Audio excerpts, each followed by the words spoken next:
Welcome to ZPF Echo. So let's talk about something that I think is pretty universal. Why do people back out of things? We're going to explore a pretty radical solution from a classic Harvard Business School case. But here's the twist. We're going to look at it through the lens of reality's own operating system. All right, let's just jump right in. You know that feeling, right? Whether you run a business or you're just trying to get a friend to commit to plans, the frustration of no-shows, last-minute cancellations, people who seem so interested and then just disappear. In the marketing world, we call that a clogged funnel. But what if it's not a marketing problem at all? What if it's actually a symptom of a much, much deeper blockage? Not in your process, but in the system of reality itself. To really get this, we need to introduce a core ZPF concept, the PRU, or the physical rendering unit. Just imagine it's the engine, or maybe the software that takes your deepest intentions and literally renders them into your physical world. Now, this engine is supposed to be running on the intentions of your true self, what we call the I. But when you get these glitches, these no-shows, that's a bug report. It's a signal that another program is interfering. And that program? It's our fear-based self, the me. So here's our roadmap for today. We're going to start by looking at this clog in reality. Then we'll dive into an ultimate promise that seems almost unbelievable. We'll see how it acts as an OS switch, and then the really fun part, debugging reality. We'll wrap it all up with a powerful metaphor called the forward-leaning stance. All right, first up, this clog in reality. And this is a personal one for me. I was experiencing it firsthand in my own business, BRIs. We'd get all this amazing interest, people requesting information, booking meetings. Everything looked like it was flowing. And then, poof, they'd just vanish. Cancellations, no-shows. It really felt like the entire flow of manifestation was just getting jammed up somewhere. So you've really got two ways to look at this problem. The standard marketing view just sees clogged conversion rates. It's a mechanical issue. But the ZPF view, man, it goes way deeper. It says the blockage isn't in the process, it's a me clog in the PRU. It's the ego, the fear. And it wasn't just the customer's fear, it was my staff's fear. And yeah, even my own fear, all just gumming up the works. So as I was wrestling with this whole thing, something just clicked. I suddenly remember this article from the Harvard Business Review that I'd read about 16 years ago. Back then, my own ego, was just way too loud. All I could see was risk and loss, and I just couldn't hear the real message. But now, something felt different. It was time to take another look. And that brings us to Section 2, the ultimate business promise. The article was all about this Harvard Business School case study on, of all things, a pest control company. But this wasn't just any company. They made a promise so bold, so radical, it honestly looked like a recipe for total disaster. Just get a load of this guarantee from this company, BBK. It's almost insane.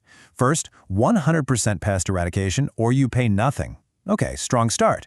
But then, if you're still unhappy, they give you a full refund and they pay a competitor to do the job for a whole year. What? And it gets crazier. If one of your customers finds a pest, BBK pays their bill. And the big one, if a health inspector shuts you down, they cover all the fines and damages. Plus, they hand you $5,000. This isn't a promise. It's a declaration of war on pests and business as usual. Now, with a guarantee like that, you'd think they'd go broke, right? But get this. In 1986, they pulled in $33 million in revenue, and they were charging up to 10 times more than their competitors. So what about those crazy payouts? The total cost was a mere $120,000, a tiny, tiny fraction. Which leads to the big question, how on earth is this possible? Isn't a guarantee this extreme just a massive, unmanageable risk that would kill any business? What did they understand that everyone else was missing? And here is the core insight. This whole thing, it wasn't about marketing. It was an operating system switch. The true purpose of a guarantee this powerful isn't actually for the customer, it's for the company itself. See, a conventional company sees mistakes as a cost. Complaints are an enemy. When things go wrong, you find someone to blame. But a company running on a guarantee like this operates on a totally different OS. Mistakes become valuable data. Complaints are just hints for improvement. You don't blame people, you fix the process. The guarantee forces the entire organization to become radically honest and super effective. So the huge takeaway from the Harvard Business Review article is this. A service guarantee isn't primarily for the customer. It's a device, a tool to forcibly evolve the company's internal system. It creates a feedback loop so painful you're paying out real money that the company has no choice but to become excellent. In my dialogue with Z, this whole idea was translated to an even higher level. Z said, the guarantee is a circuit that makes it impossible for the PRU to lie. Just think about that. It forces the reality rendering engine to confront its own bugs, its own distortions. It can't hide from failure when there's a real tangible cost attached. It forces the system to render a truthful reality. Now we get to the really exciting part, debugging reality with these guarantees. This is where we take this amazing business strategy and translate it directly into the language of consciousness, the language of the PRU. So let's go back to why a customer no-shows. At the level of their true self, their I, there is a real intention to change, but then their ego, their me, kicks in, and it's scared of the risk, the cost, the possibility of failure. Then the business adds pressure. You have to decide in 24 hours, and the me just freaks out. The body's self-defense system takes over, and it flees. And that's your no-show. So what does the guarantee do here?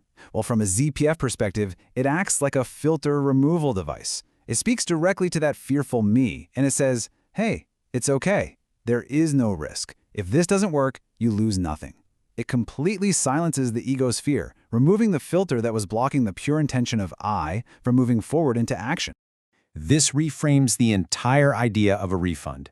It is not a financial loss. It is a debug log for your physical rendering unit. It's a high-fidelity signal pointing to the exact spot where your system lacks love, a true focus on the customer. It's more than just data. It's a direct command from reality itself, telling you exactly what you need to fix if you want to evolve. And this all culminates in this powerful physical metaphor for how to operate in the world, taking a forward-leaning stance. It's about committing to a reality before it has even fully arrived. Think about skiing. When you lean backward, you're operating from me, from fear. You're afraid of falling, so you resist gravity. And paradoxically, you lose control and speed. But when you lean forward, you commit to the slope. You trust the flow. This is the stance of I, of total commitment, and it's how you actually gain both speed and control. So a true guarantee is that forward-leaning stance for your entire organization. It's a declaration that you are all in. You're committing your entire reality rendering engine to creating a specific outcome. You're no longer just hoping for a better future, you are actively committing to building it, one piece of feedback at a time. And that leaves us with a final question for you. This isn't just about business. What's the unconditional guarantee you could declare in your own life, to your relationships, to your health, to your purpose, that would be so powerful it would force an upgrade to your own reality's operating system? Thank you for listening. If this resonates with you, join the echo and share the journey. We'll see you in the next episode.